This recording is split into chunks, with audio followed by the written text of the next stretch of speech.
Prezados seminaristas, paz do Senhor para todos, que Deus esteja conosco sempre.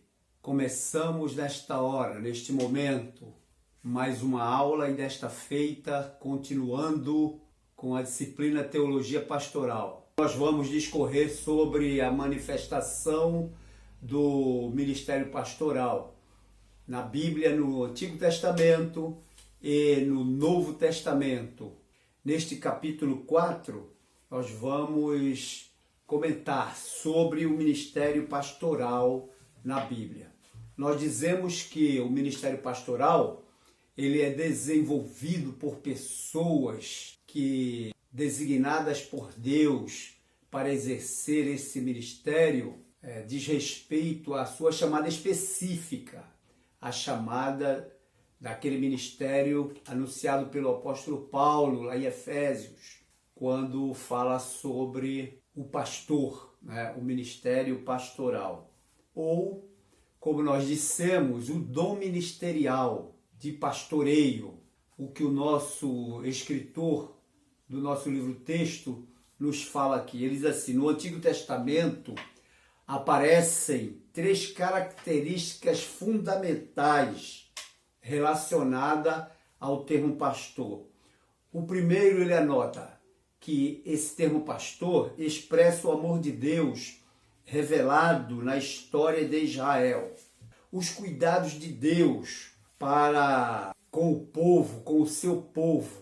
E qual o povo de Deus que aqui ele se refere? Ele se refere à descendência de Abraão que está no Egito, sendo escravizada. E aí, essa retirada do povo do Egito, da escravidão, para dar liberdade ao povo de habitar a sua própria terra. Terra esta que foi anunciada pelo próprio Deus a Abraão. Isto é um cuidado pastoral de Deus. Na verdade, quando falamos no pastor, o termo pastor dá a ideia de cuidado, conforme já falamos em outras aulas. O pastor é aquele que cuida, aquele que alimenta, aquele que guia, aquele que procura suprir as necessidades do rebanho. Esta figura, tanto do pastor como do rebanho, se relaciona muito com a situação do povo da época. Como no deserto eles passariam por estas regiões inóspitas, eles precisavam de orientação, de guia, até porque eles não conheciam o caminho. Essa ação de Deus guiando o povo é comparada à imagem do pastor que conduz o seu rebanho, conduz as suas ovelhas, conforme o Salmo 78, no seu versículo 52, que diz assim: mas fez com que o seu povo saísse como ovelhas e os guiou pelo deserto como a um rebanho. Aí está a figura do pastor do Antigo Testamento, e nós vamos observar que no Novo Testamento esta figura ela cai muito bem no que diz respeito aos pastores eclesiásticos, os pastores das igrejas. O termo pastor também designa os servidores de Deus que dirigem o povo. Então Deus mesmo pastoreia o rebanho por meio de pastores que ele mesmo elege.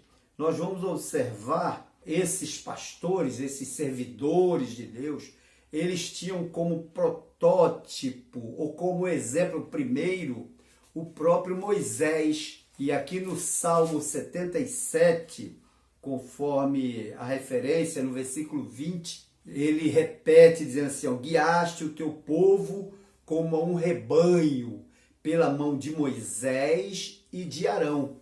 Então aí já estão aparecendo as figuras humanas que Deus se utiliza para conduzir o seu rebanho. Então Deus, o pastor supremo, agora elege pastores para guiar o seu povo, Nós vamos observar que no decorrer do Antigo Testamento, outros pastores, eles foram sendo designados por Deus para dar continuidade a guia do seu povo, ou a liderança do seu povo. Após Moisés e Arão, né? Moisés como líder maior e Arão como seu ajudante, né? O sacerdote Arão mais tarde. Nós temos também depois Josué. Né? Josué assume essa liderança do povo por determinação do próprio Deus, para que o povo tivesse sempre um cabeça, tivesse sempre alguém que guiasse pelos diversos caminhos que eles deveriam caminhar. Nós vamos observar que mais tarde Davi é eleito para apacentar o povo de Deus. Quando nós vemos lá em 2 Samuel, no capítulo 5 e no versículo 2, né, diz assim: e também dantes, sendo Saul ainda rei sobre nós, eras tu o que saías e entravas com Israel. E também o Senhor te disse: tu apacentarás o meu povo de Israel, e tu serás chefe sobre Israel. Isso aqui é Davi sendo constituído rei de todo Israel. No segundo livro de Samuel, faz menção da promessa de Deus de dar continuidade aos seus cuidados com relação a Israel, agora já na figura de Davi. A figura de pastor, ou a figura do pastor, portanto, passa a descrever o comportamento de Deus relativo aos cuidados que ele dispensa aos seres humanos. Deus, ele sempre olhou para o homem com carinho, com bondade, com amor, pelo fato dele próprio ser o Criador e apacentador da humanidade. Deus ama seu povo, por isso conduz, alimenta, defende, né? Defende e acompanha no caminho. Nós vamos observar que o próprio Deus acompanhava o povo no deserto. Aquelas figuras que nós falamos na aula passada, quando o povo precisava de sombra, estava a nuvem que Deus havia colocado para proteger o povo. Era o cuidado de Deus para com o povo durante o dia. E à noite aquela coluna de fogo que os aquentava do frio do deserto e também os orientava no caminho quando era necessário se deslocarem mesmo à noite. Vê-se na história dos hebreus a criação de rebanhos de ovelhas. Então, quando Deus é chamado de pastor, faz-se menção ao cotidiano de pastores. Então, quando Davi diz, o Senhor é meu pastor, ele estava empregando uma figura muito conhecida do povo de Israel. Então, meus irmãos, aí está um breve resumo do pastor, essa figura maravilhosa do pastor, este guia, este alimentador, este orientador, esta figura sendo atribuída ao próprio Deus no Antigo Testamento. Já no Novo Testamento, este ministério pastoral da Bíblia, nós apontamos Jesus, o Cristo de Deus, como bom pastor, como ele mesmo se apresentou quando ele dizia: eu sou o bom pastor dá a vida pelas suas ovelhas. No Novo Testamento, ou no Novo Pacto, né, como nós dizemos, na Nova Aliança, Jesus Cristo é o bom pastor. Toda a sua atividade é atividade pastoral. Observem que todas as situações em que Jesus aparece na Bíblia, ele aparece como sendo o pastor, ou o bom pastor. Ele é o modelo excelente e perfeito. Então, o objetivo central de toda a ação pastoral é que Cristo seja formado, ou seja, que Cristo permeie toda a vida das pessoas em seus múltiplos relacionamentos com Deus, com o próximo, com a natureza e com elas mesmas, ou seja, com as próprias pessoas, conforme João capítulo 10, versículo 10. Nós temos aqui que o nosso escritor do nosso livro-texto diz que não tem como entender o ministério pastoral na Bíblia sem refletir na atuação de Yahvé em Israel, no caso, Jeová, né, em Israel, e Cristo no mundo. Então observem que verdadeiramente a gente começa a compreender que dentro do plano eterno de Deus estava incluída aí uma nação, né, uma nação própria para representar o próprio Deus aqui na terra. E esta nação, que se chama povo de Deus, inicialmente é Israel e depois a igreja. Não é? A igreja, ela torna-se uma nação. Ela torna-se uma nação que congrega todos os salvos de todas as épocas. Então, a ideia do plano de Deus é justamente manter um rebanho e um pastor. Um rebanho, todos os salvos, e um pastor, que é Deus. Não é? Então, no Novo Testamento, isso é bem apresentado na figura do grande pastor, Jesus Cristo. Jesus de Nazaré, como nós conhecemos, ele é a encarnação desse amor pastoral de Deus, que confirma o seu povo como a comunidade da nova aliança. Quando a gente hoje fala do povo de Deus, a gente tem uma visão específica sobre a igreja. E este povo de Deus é exatamente a comunidade da nova aliança ou do novo pacto que Deus faz com o homem através de Jesus Cristo, quando ele deu a sua vida, derramou o seu sangue para que este pacto fosse estabelecido com aqueles que lhe buscam. Aí, entre esses, estão os excluídos, estão os perdidos, porque o próprio Senhor Jesus disse que ele não veio senão as ovelhas perdidas da casa de Israel. Quando Jesus fala assim, ele está se referindo aos excluídos, né? Aqueles que estavam perdidos. O apóstolo Paulo, ele diz que todos pecaram e destituídos foram da glória de Deus. Então, a missão de Jesus Cristo, na verdade, revela esse pastoreio de Deus através do próprio Jesus Cristo, que foi anunciado e esperado no Antigo Testamento. A fidelidade de Jesus Cristo ao Pai se expressa na mediação, né, entre Deus e a humanidade. E aí, o pastoreio, ou o ministério do pastor agora, está direcionado diretamente ao Senhor Jesus como bom pastor. Então, no Novo Testamento, como nós estamos falando do ministério do pastor, do termo pastor, encontram-se três fundamentais utilização desse vocábulo pastor. Primeira situação é que o povo vive numa situação comparada a de um rebanho sem pastor, o que provoca a compaixão de Jesus. Jesus vê o povo como ovelhas que não têm pastor. E nós temos uma referência aqui em Mateus, capítulo 9, versículo 36. E nesta referência de Mateus, diz assim que Jesus, vendo a multidão, teve grande compaixão deles, porque andavam desgarrados e errantes, como ovelhas que não têm pastor.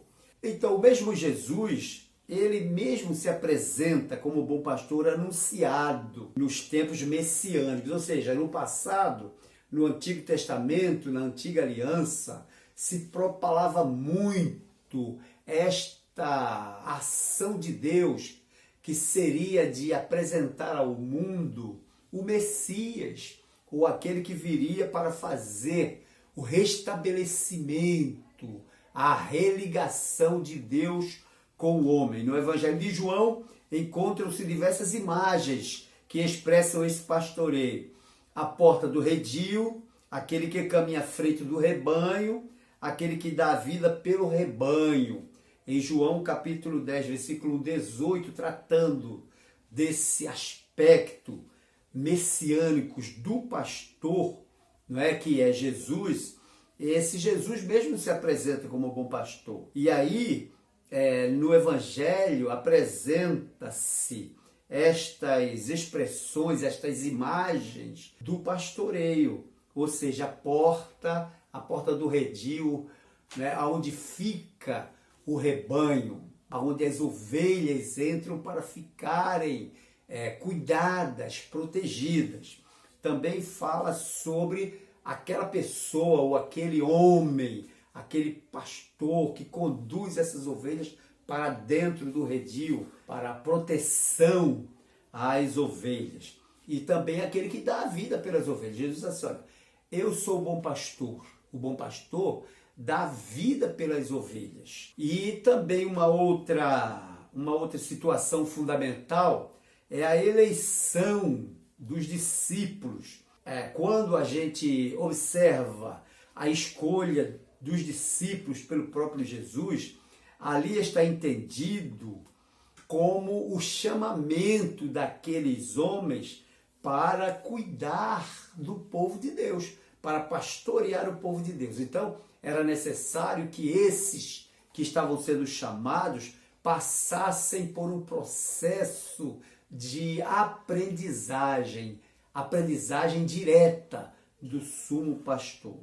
Então nós vamos observar que os discípulos inicialmente chamados, eles tornam-se mais tarde os apóstolos, que foram enviados para que todos aqueles que aceitassem esta proposta maravilhosa de Deus através do Evangelho do Senhor Jesus Cristo pudessem participar deste rebanho tão grande.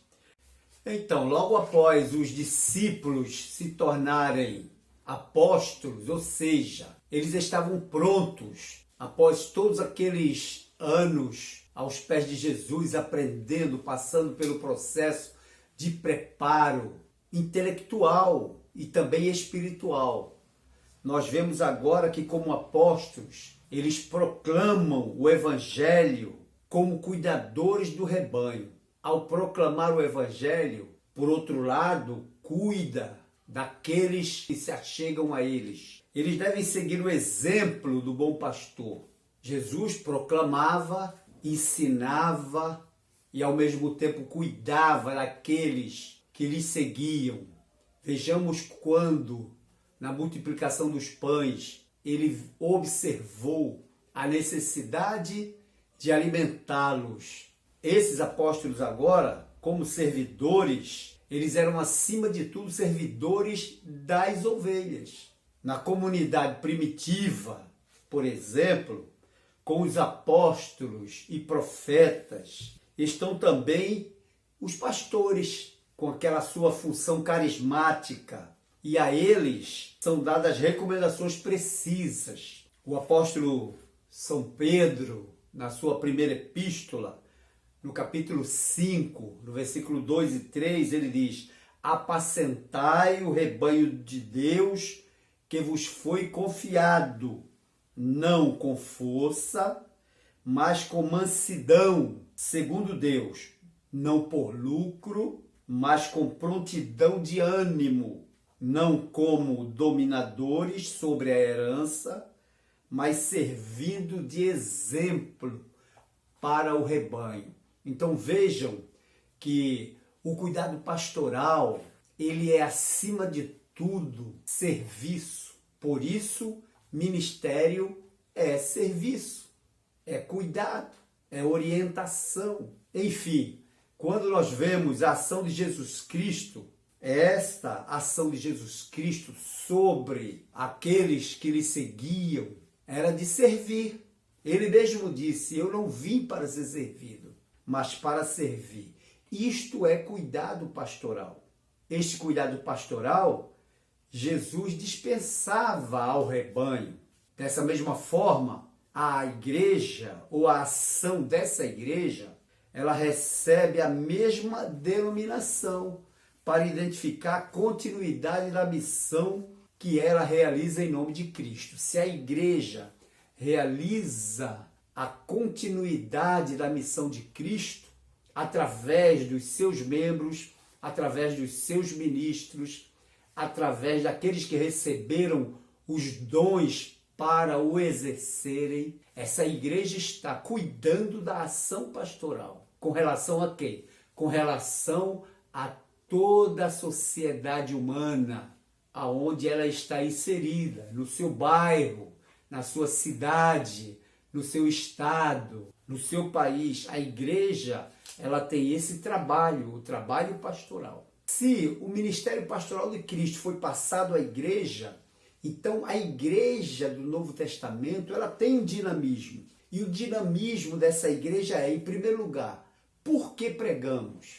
Ela é uma indagação. Com que fim pregamos, oramos, sacrificamos nossos bens, nosso tempo e nossas forças? Porque é um serviço que, segundo o item anterior que falamos, o pastoreio ele não deve visar lucro. O pastoreio de Deus, através da igreja, não deve visar lucro. Pelo contrário, deve ser feito com prontidão, com ânimo, não como dominadores sobre a herança, mas servindo de exemplo. E nós vemos isso no Novo Testamento. Toda a doutrina do Novo Testamento, principalmente Paulo, quando se dirige a Timóteo, ele mostra que Timóteo deve ser o exemplo dos fiéis, ou seja, exemplo para o rebanho. Então, essa indagação, por que pregamos o Evangelho?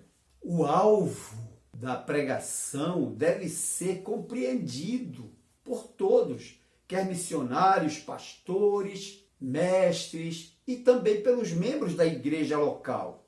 Todos os participantes da fé evangélica devem definir bem a finalidade dos seus esforços.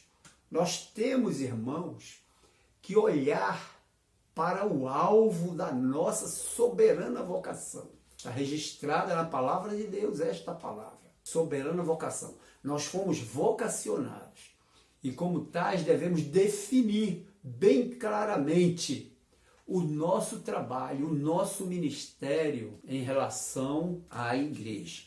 Todos estes motivos, eles são dignos. Nós precisamos saber se esses motivos que nós estamos definindo são adequados. Qual é a nossa concepção de igreja? O que quer dizer igreja? Será que a igreja é apenas um ajuntamento de pessoas para cantar hinos ou para abençoar uns aos outros? Ou será que a igreja tem como finalidade apenas pregar o evangelho sem compromisso? Cristo anunciou o seu propósito. Qual era o propósito de Cristo anunciado?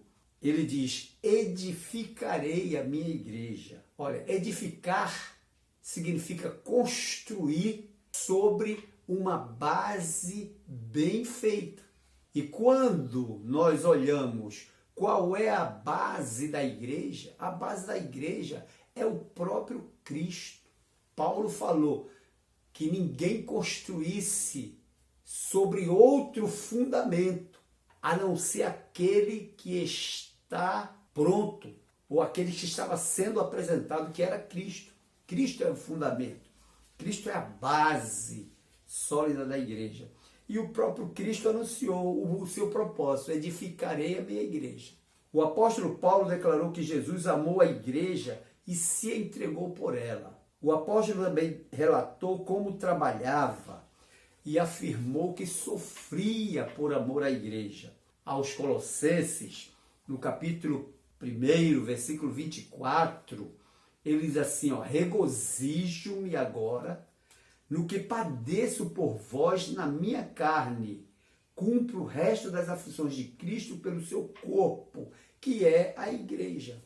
Então, como pastores, devemos ter o entendimento que não somente edificamos a igreja, mas também sofremos pela igreja. Sofrer no sentido de corrigir, de disciplinar, de orientar no caminho certo.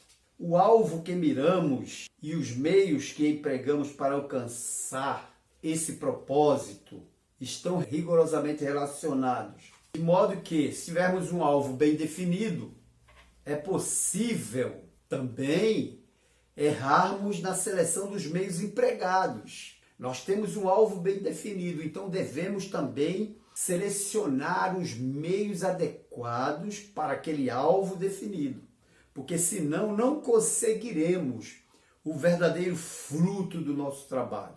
É claro que para se alcançar o ideal de uma igreja do Novo Testamento, nós temos então que seguir os métodos do Novo Testamento. Temos que observar o que foi utilizado pelos apóstolos, pelos discípulos, pelo próprio Cristo, no que diz respeito à edificação da igreja.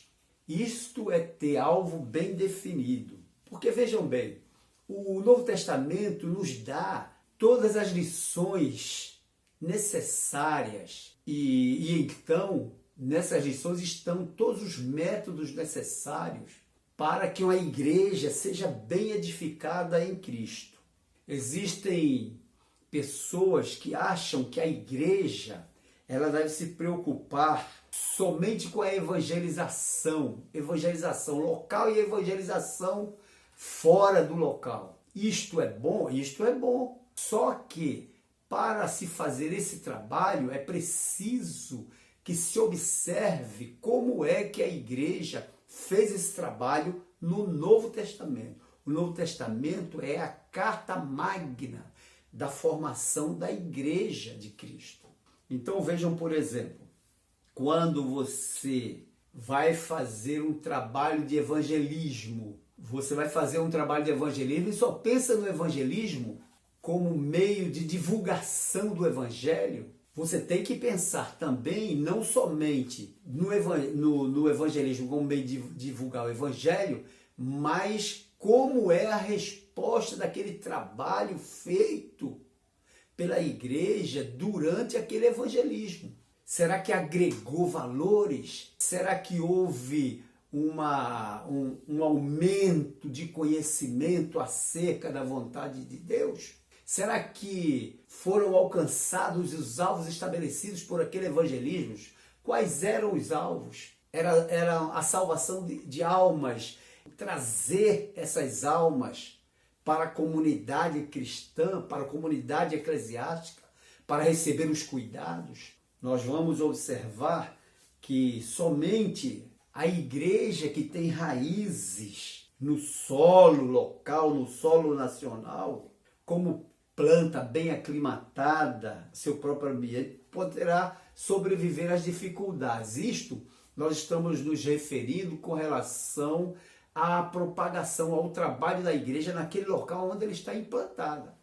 Porque senão a tendência é a igreja enfraquecer. Se nós cuidarmos apenas do aspecto social e deixarmos de lado, por exemplo, o aspecto espiritual da igreja, o aspecto social está incluído também na ação evangelística da igreja. Mas a ação espiritual é a que mantém a igreja forte e com vontade de praticar o evangelismo.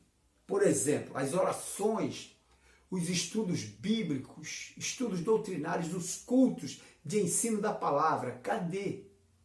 A igreja tem feito o quê? Mas nós vemos a igreja se reunir para fazer doações, para fazer tardes sociais, para atendendo a comunidade, com cortes de cabelo, com doações de óculos, com doações de cestas básicas, com reuniões de atletismo para os jovens. E o lado espiritual está esquecido. A igreja que faz isso tende a fracassar.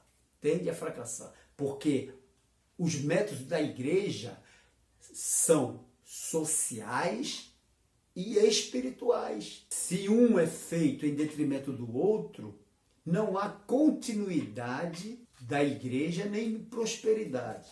O escritor da carta, ele conta vários detalhes aqui com relação a esse dinamismo da igreja. Então, dentro desse dinamismo da igreja, nós vamos ver as características da igreja do Novo Testamento. o escritor da nossa apostila fala assim: examinemos as características dessa igreja do Novo Testamento que propomos estabelecer.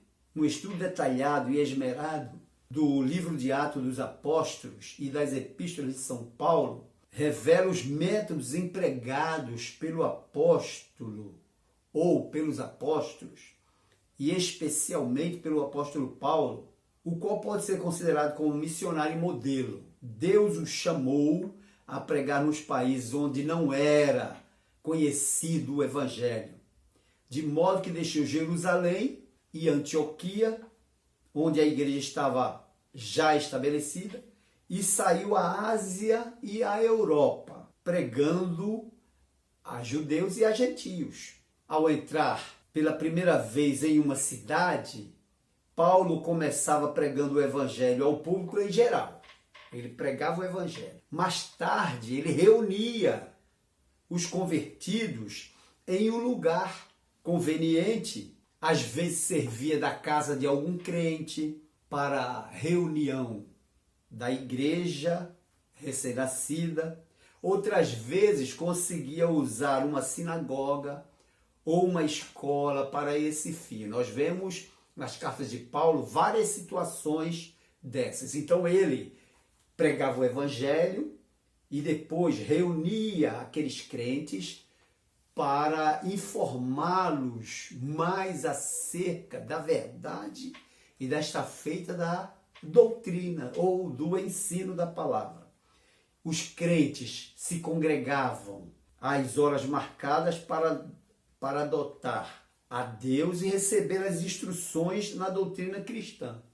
Com o correr do tempo, essa comunidade crescia, então eles estabeleciam anciãos e diáconos, que eram escolhidos como os ministros necessários para administrar esse rebanho. Então a igreja estava estabelecida. Observamos que a igreja do Novo Testamento, ela era estabelecida nas cidades e elas mesmas se autossustentavam. Já não era mais necessário o envio de missionários e de ajuda de uma outra igreja para sustentar essas igrejas. Por quê? Porque elas estabelecidas, os crentes eram ensinados que eles eram os responsáveis pela manutenção da igreja. Era uma das características da igreja do Novo Testamento. Então vemos, pois, que a igreja do Novo Testamento era primeiramente uma igreja e que ela avançava por si mesma. A partir do momento que a igreja estava estabelecida na cidade, os crentes eram instruídos para dar prosseguimento àquela obra de evangelização no seu lugar, na sua localidade, no seu país. Não precisava de que viesse mais outras pessoas de outras cidades, outras localidades, para dar prosseguimento àquela obra que fora iniciada. Não, a própria igreja, ela era instruída. O apóstolo Paulo, por exemplo, ele muitas das vezes passava semanas inteiras na cidade, outras, nós vamos observar que foi necessário ele passar anos na cidade, mas ele sempre deixava a igreja estabelecida com os seus ministros já trabalhando, e aí a gente vai ver uma série de pessoas que acompanharam Paulo nessas viagens missionárias, preparando igrejas, estabelecendo igrejas. Então essas igrejas avançavam por si mesmas. Então nós cremos que, em certo sentido, a igreja do Novo Testamento ela tinha um caráter nacional, ou seja, ela era filha do país aonde se estabelecia. Quer dizer, não havia mais necessidade de fundos, de obreiros do exterior, mas agora ela se estabelece e ela mesma se autossustenta e avança no seu próprio país, e às vezes daquele próprio país iam missionários para outros locais fazerem a mesma coisa que havia sido feita no seu país. Levando em conta que a igreja na época apostólica não dependia do estrangeiro, mas lhe bastavam os recursos locais, que se diria hoje de uma igreja que forçosamente tivesse de depender do auxílio de fora para poder existir. Já discorremos sobre a igreja, sobre o propósito da igreja, falamos agora sobre o alvo, né? É possível a igreja alcançar o alvo? Podemos ter plena certeza de que o ideal de uma igreja, conforme o modelo do Novo Testamento, é prático e viável em pleno século XX. Isto é possível porque o Evangelho não mudou. Servimos ao mesmo Deus que os apóstolos serviram. O Espírito Santo está conosco, assim como estava com a Igreja Apostólica. Não desejamos introduzir um plano ou um sistema novo. O único em que insistimos é que a igreja de hoje tenha as mesmas características do modelo apostólico. Ou seja, levando em conta que a igreja da época apostólica não dependia do estrangeiro, no que diz respeito aos recursos locais, então nós levamos em consideração que o alvo ele pode ser alcançado por essa igreja desde que ela siga os mesmos parâmetros estabelecidos pelos apóstolos. Aquilo que em Atos dos Apóstolos assim perseveravam na doutrina dos apóstolos. Nesse caso, nós temos um plano a seguir. Qual é o plano? O plano bíblico. Em 1 Coríntios, capítulo 9, versículo 7 ao 14, Paulo fala sobre a igreja verdadeira, que ela deve ser instituída no exemplo e ensinamento do Novo Testamento. Não podemos usar outro método sem risco para a vida espiritual da igreja. A Bíblia tem que ser o nosso guia, em quaisquer que sejam as doutrinas. O escritor aqui do nosso livro-texto, ele leva em consideração o que o apóstolo Paulo, dá como exemplo, a prática dos sacerdotes do Velho Testamento, declarando que os que ministravam as coisas sagradas do templo recebiam seu sustento através dos dízimos da nação israelita. É um outro assunto que é combatido por aí, por aqueles que não têm a mínima ideia do que seja a vontade de Deus estabelecida para a igreja. A partir do momento, como nós falamos anteriormente, que a igreja ela é estabelecida e ela começa a responsabilizar-se pelo seu autossustento através dos membros, é preciso que coloquemos em execução o plano bíblico para esse autossustento. Aí entram os dízimos, por exemplo, que Paulo aqui faz uma analogia com o Antigo Testamento, quando os sacerdotes, que eram os ministros do Antigo Pacto, eles viviam, eles recebiam sustento através dos dízimos da nação israelita. E esse dízimo é 10%, é uma parte daquelas entradas para o que era dada para o sacerdote e que foram estabelecidas pelo próprio Deus no passado. Agora, olha, no passado e no presente, o dízimo é a mesma coisa. As ofertas alçadas continuam, porque a igreja estabelecida, ela precisa se autossustentar. E como é que ela se autossustenta? Com a contribuição dos seus membros. Agora você vê ministros, entre aspas, que combatem o dízimo, que combatem as ofertas. Ministros que não têm a responsabilidade da administração. Porque se eles têm a responsabilidade de administração, eles vão ver o quão precioso é a oferta de um crente que traz de coração, o dízimo do crente que traz de coração para a manutenção do ministério. Aí quando falamos do ministério, estão incluídos aí os ministros. Como Paulo diz em 1 Coríntios, capítulo 9, 14, assim como era no antigo passado, para com os sacerdotes, ordenou o Senhor aos que anunciam o Evangelho, que vivam do Evangelho. Quer dizer, que como os sacerdotes viviam do dízimo do povo, assim também Deus ordenou que o ministro evangélico seja sustentado pelos dízimos e ofertas da congregação. No caso, sustento de pastores e igrejas por pessoas estranhas, nem sequer mencionado no Novo Testamento. Pessoas estranhas não têm relação com a igreja, não têm relação com Deus.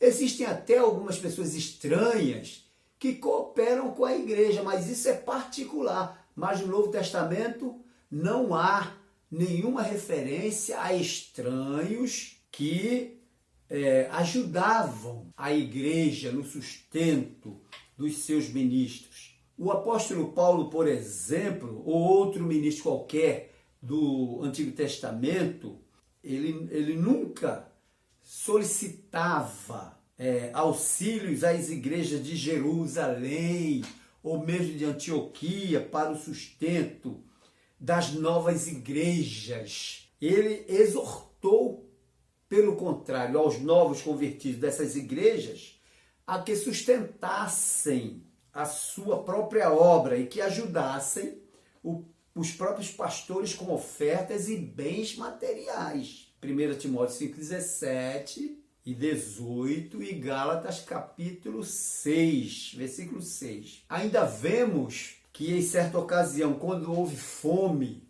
na Judéia, o apóstolo Paulo ajuntou ofertas das igrejas novas com o propósito de enviá-la aos irmãos atingidos da igreja mãe em Jerusalém.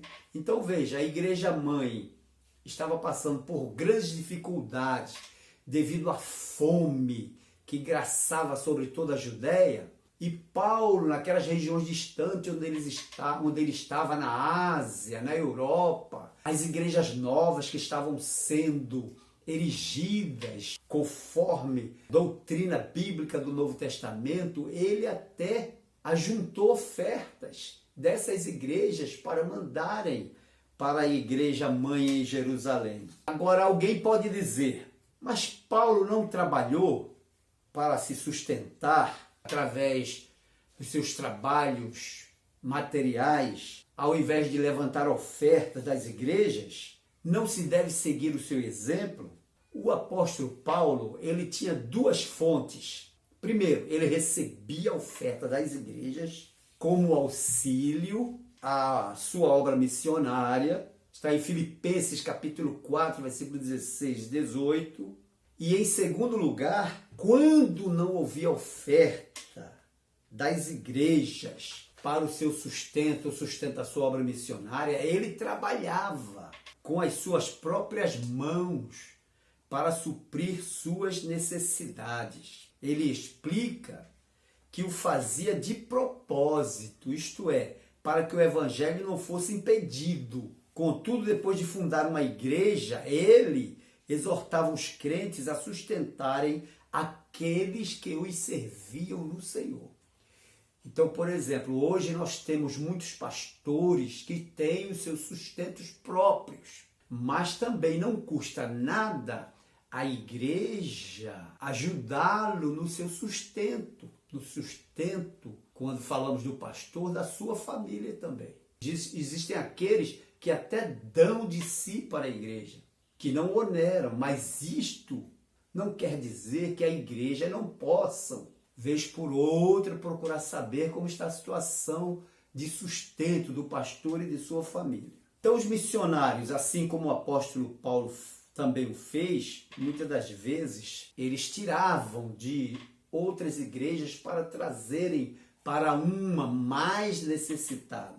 Isto é, as igrejas de sua pátria no exterior, para serem ajudadas por aquelas igrejas novas, porque aí as igrejas novas se sentiam maravilhadas por poderem ajudar, e Paulo fazia esta menção. Com relação ao dízimo, particularmente ao dízimo, uma igreja local ela deve sustentar-se por meio de dízimo dos membros, pois assim chegará um método lógico e equitativo para o sustento do ministério. Nós falamos em uma outra aula anterior que o dízimo estabelecido por Deus, ele tanto é para o rico como para o pobre. Então ele é equitativo. Deus não olha a importância, a quantidade que é oferecida por esse rico e por esse pobre, mas ele observa que um e outro estão contribuindo da mesma forma, equitativamente, com o seu dízimo. Devemos reconhecer que o pastor e a sua família têm muitos gastos, gastos que às vezes são maiores do que uma família comum da congregação. Porém, à medida que a igreja cresce, as entradas financeiras, as entradas de ofertas aumentam. Deve-se entender que os dízimos são para a casa do tesouro, como diz Malaquias, capítulo 3, versículo 10, e não para o pastor pessoalmente. No caso, a diretoria da igreja estudará os honorários, que nós chamamos de prebenda, e outros gastos da obra. Então a diretoria vê a entrada em ofertas e dízimos da igreja, estabelece o quanto o pastor da igreja vai receber como auxílio pastoral, como salário, que nós chamamos de prebenda, que é uma espécie de ajuda da igreja ao seu pastor. Com relação ao sustento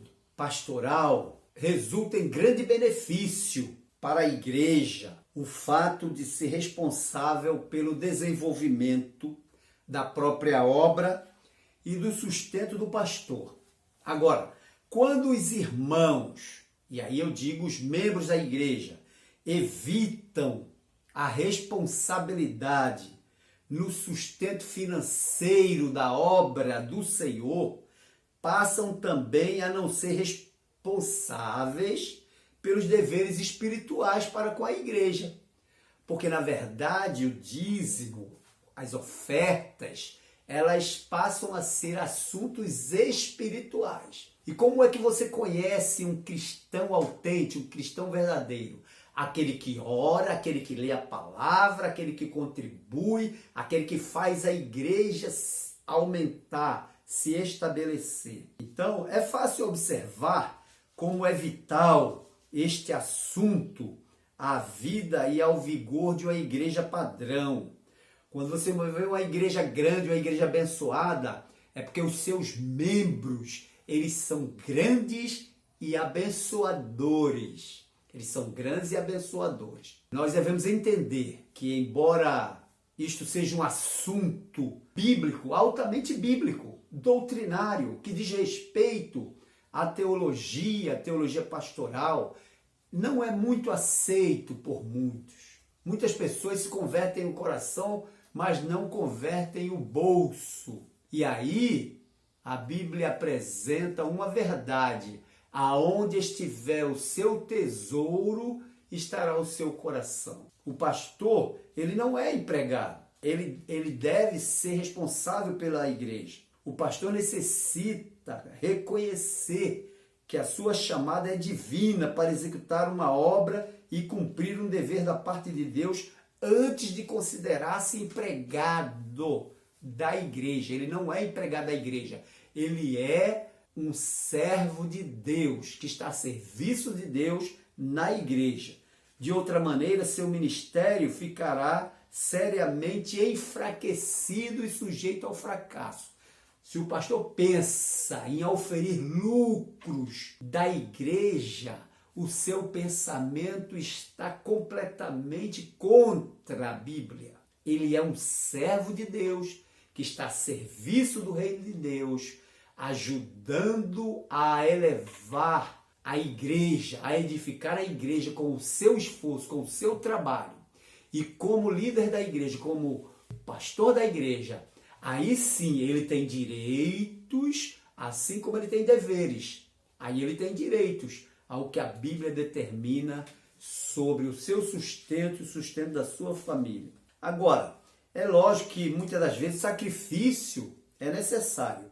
Devemos acentuar que o sacrifício e a amargura são inevitáveis no desenvolvimento do ministério pastoral. Temos de passar por essa experiência e esperar em Deus diariamente para as necessidades mínimas da família, sem outro meio visível de sustento, para melhor avaliarmos a vida de fé. Às vezes é necessário que o pastor sofra um pouco para que a sua fé seja aumentada em Deus. Assim se fortalece a fé e se lança os alicerces de um ministério abençoado e profundo. Então, meus irmãos, que Deus nos abençoe. Na próxima aula, por certo, estaremos encerrando a nossa disciplina falando sobre o obreiro em particular, aqui no capítulo 5. Vamos falar sobre o obreiro como líder. E aí vamos voltar a alguns assuntos da nossa disciplina liderança. Para encerrar a nossa disciplina, e mais uma vez nós agradecemos aos irmãos que estão cumprindo suas obrigações como seminaristas, como servos, como os obreiros, como aqueles que estão ajudando a pastorear o rebanho de Deus. Deus aplique a sua palavra aos nossos corações. Amém. Até breve.